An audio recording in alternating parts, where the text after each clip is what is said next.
Të paktën 7 shpërthime janë dëgjuar në kryeqytetin e Venezuelës, herët në mëngjesin e së shtunës sipas raportimeve. Sipas Associated Press, rreth orës 2 të mëngjesit, me orën lokale, mbi Caracas janë parë avion që fluturonin në lartësi shumë të ulët. Qeveria e Venezuelës ka akuzuar Shtetet e Bashkuara për agresion ushtarak, duke deklaruar se refuzon dhe dënon dhe kundërshton veprimet e Washingtonit. Në një deklaratë zyrtare, autoritetet venezuelane thanë se SBA-ja po përpiqet të përvetësojë burimet strategjike të Venezuelës, veçanërisht naftën dhe mineralet, duke synuar sipas tyre të cënojë me forcë pavarësinë politike të vendit. Sjelljet e tilla agresive kërcënojnë paqen dhe stabilitetin ndërkombëtar, veçanërisht në Amerikën Latine dhe Karaibe, dhe rrezikojnë seriozisht jetën e miliona njerëzve, thuhet në një deklaratë. Presidenti i Venezuelës, Nicolas Maduro, ka nënshkruar një gjendje të jashtëzakonshme në vend dhe ka urdhëruar zbatimin e të gjitha planeve të mbrojtjes kombëtare, në kohën dhe kushtet e duhura, sipas deklaratave qeveritare. Administrata Federale e Aviacionit e SBA-s lëshoi një njoftim për misionet ajrore në orën 1 sipas orës lindore amerikane,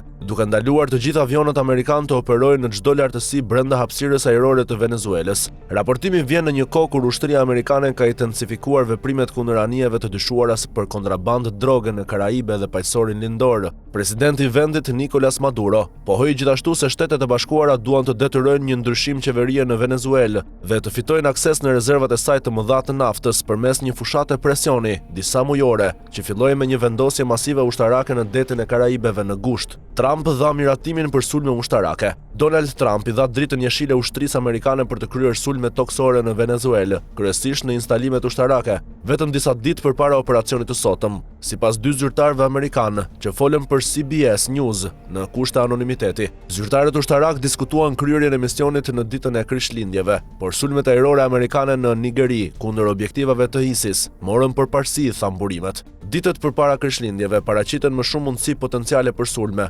sipas zyrtarëve ushtarak amerikanë, por operacioni u shty për shkak të kushteve të motit. Zyrtarët thanë se ushtria amerikane donte kushte moti që të ishin të favorshme për suksesin e misionit.